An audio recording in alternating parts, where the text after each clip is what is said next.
Good afternoon, everyone. Can you please start with your introduction? I'm Anisha Sakir and I'm from Pokhara. I've come to Somtu to further my education in MBA degree. I'm Rosan Bandari. I recently completed my engineering degree and I'm looking forward to pursue my future career in MBA through Somtu. Hi everyone, I am Muskan Panta. I'm from Pokhara and I am here for MBA General. Thank you. Namaste, this is Dipesh Rai. I am here to apply for MBA General in Somtu and I have passed my bachelor degree from BBA from Partner Multiple Campus. Thank you. Hi everyone, it's me Ravini Khateora. I'm from Simra. I'm an aspirant student of Somtu MBA. So before starting the session, I would like to clear the rules of this group discussion.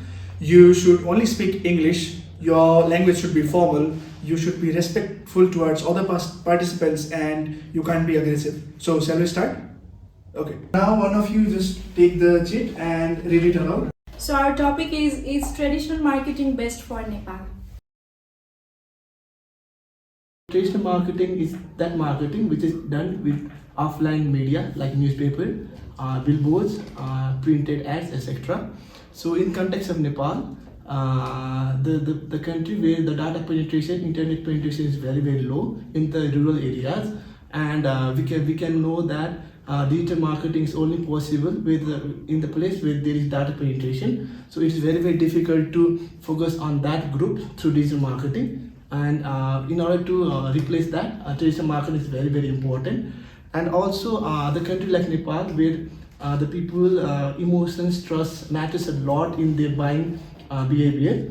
Traditional marketing helps to build that trust and emotions as through the sensory physical touch of the printed promotional tools like billboards, printed, etc. I partially agree with what Dipesh said, but however, I think digital media and digital marketing has so far widely covered all over the Nepal. Particularly after COVID-19, everyone, the internet penetration and internet devices and our handheld, in particular mobile devices, is widely available with everyone, even in rural areas. For example, during the times of COVID, everyone used TikTok widely, and this internet applications such as TikToks and other social media platforms has provided wide opportunity for many companies, for many businesses to provide a wider range for marketing activities. I totally agree with his statement, but then the better thing about digital marketing here is about the veracity. There are basically in big data there are 4 V's. One is volume, one is velocity, one is veracity, and one is variety. The 4th V of big data, that is veracity, that means authentication of the data that you have.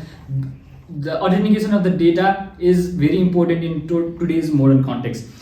That means that the marketing campaigns that businesses are using, organizations are using for their marketing campaigns need to be verified. They need to verify whether the marketing campaigns are being successful or not, or whether a particular marketing campaign is bringing customers to their business or not. Further, the touch of personalization. For example, you go to Big Mart or you go to Badbatini. They keep a record of things that you are buying. They keep a record of your birth date. They keep a record of what you like or what you dislike, and then provide you with subsequent relevant information about that particular thing, and that gives a personal touch to the customers more than the generic type of traditional marketing that has been in practice since probably marketing started. Let me put forward my opinions in the relevancy of traditional marketing media.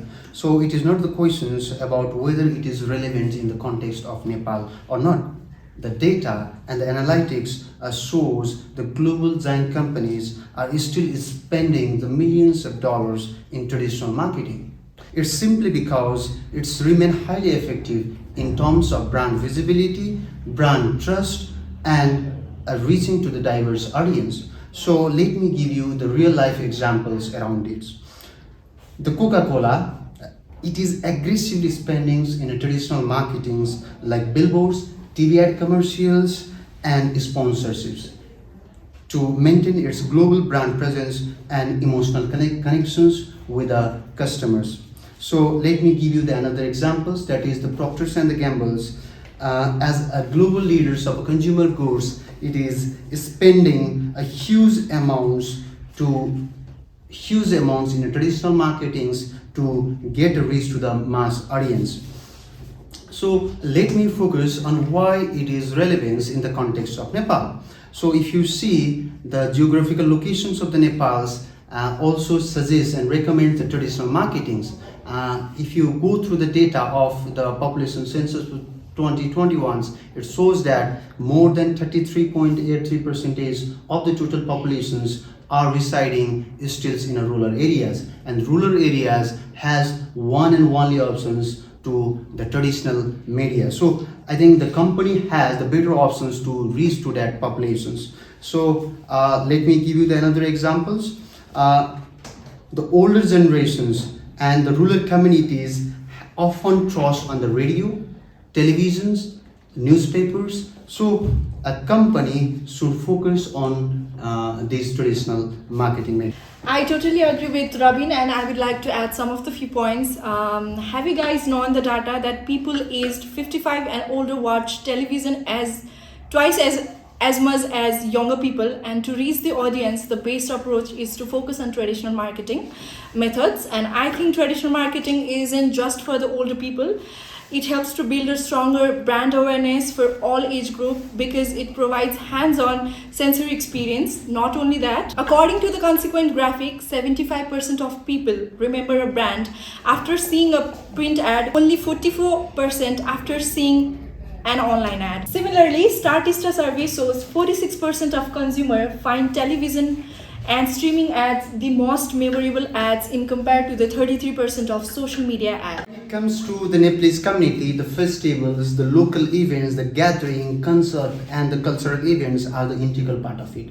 And the marketing through the event sponsorship, banners, and the word of mouth resonate the local audience. So the companies like Coca-Cola are focusing on this medium rather than going to the digital marketing. I partially agree with what Robin said. However, the example that Robin gave was a bit out of context for Nepal. The example he gave for PG is that PG is a very large multinational company that operates worldwide, while most of the businesses that operate in Nepal are middle-sized compared to that. And you also added that most of the international companies like PG that you said spends millions of dollars for traditional marketing, while spends relatively lesser digital marketing. In my opinion, it is because those traditional marketing are too much expensive compared to digital advertising. And in the context of wider market reach, most business allocate conservatively for marketing budget, and to optimize the results, I think online marketing is better suited. So yes, I do partially agree with this statement. As my fellow friend here said that streaming ads are the most effective. Now, I like to ask them, how many times have you seen an ad pop up in your YouTube video? Probably 2 or 3 ads pop up within one video. How many times have you seen ads come across your screen while you are swiping through stories? Like, as the streaming ads are most effective because they provide a personal or visual touch to it. So digital, so by your point, it can also be said that digital ads are most effective ones, as they have better reach and better customer base than traditional ads. A movie named Pushpa 2 recently released in our local theaters. Did we see the advertisements of Pushpa 2 through pamphlets, through newspapers, through radio, or did you see Pushpa 2 advertisements through ads that came up, maybe promotional activities that came up in your mobile phones? Probably it is the later one. Talking about digital marketing, the other thing is that as you said, billboards are the ones that are most effective ones. But then let's question ourselves, how many billboards do you remember that you have seen in the previous week? Probably you remember Coca-Cola, you remember major big players like Nike, Adidas, Skechers, or big brands, but probably you don't remember a single small brand that has been shown up in the big billboard. As Anis already said that majority of companies that are functioning in Nepal are small or middle-based companies. So it's not possible for them to establish a big brand image through billboards. Now millions of dollars have been spent, like as our fellow competitors said, that millions of dollars are being spent by P&G and Coca-Cola. But then they have millions of dollars to expend. They have that resources available to them for expense. But for small companies, for companies that are working in customer base that is not that literate and that aware, can we assure that the millions of dollars that they are spending is effective and efficient enough? If only 100, if only $10,000 is being efficiently used for bringing customer and you are spending millions of dollars, will that be justifiable? This again raises the question of veracity or validity of the money that you are spending. So he had raised questions about the YouTube ad effectiveness. Have you ever taken the YouTube ad seriously? Probably not, right? It's simply because it has the skip button on it. So it has raised questions on its effectiveness and marketing ROI. But if we see the traditional marketing media, it does not have the skip button on it. You cannot skip the eye-catching billboards that has been displayed in a Tripura stores in a high traffic areas. So it increased the effectiveness and the marketing ROI. As far as Puspa Film is concerned, they had leveraged the TV channels and the posters for their publicity. As you said, billboards, newspaper, radios, and other means of traditional marketing is important in the context of Nepal. But without digital marketing's influence, along with traditional marketing, I don't think any company can do any efficient or effective marketing campaigns in the context of Nepal. I partially agree with all my fellow friends. So I would like to point that in context of Nepal, traditional marketing plays a vital role compared to that of digital marketing. Because as a business start in Nepal, they look toward the traditional marketing at the initial phase. They don't just go and build their website. They just don't go and do the advertisement on the YouTube pop ad. So first they look toward the traditional advertisement. But eventually when they grow up in the bigger organization, they also look towards the digital marketing, a digital platform. So in context of Nepal, I can conclude that with the superiority more towards the traditional marketing, the digital marketing also kind of complement the traditional marketing. As digital and traditional marketing are both essential for business success, digital marketing offers tools for precise targeting, quick communications, and cost efficiency, while as traditional marketing builds trust, creates long-term impressions, which is also essential for long-term growth. I think we can all agree unanimously with Muskan's statement and come to the conclusion that both methods should go hand in hand for the best marketing outcome for organizations in the context of Nepal.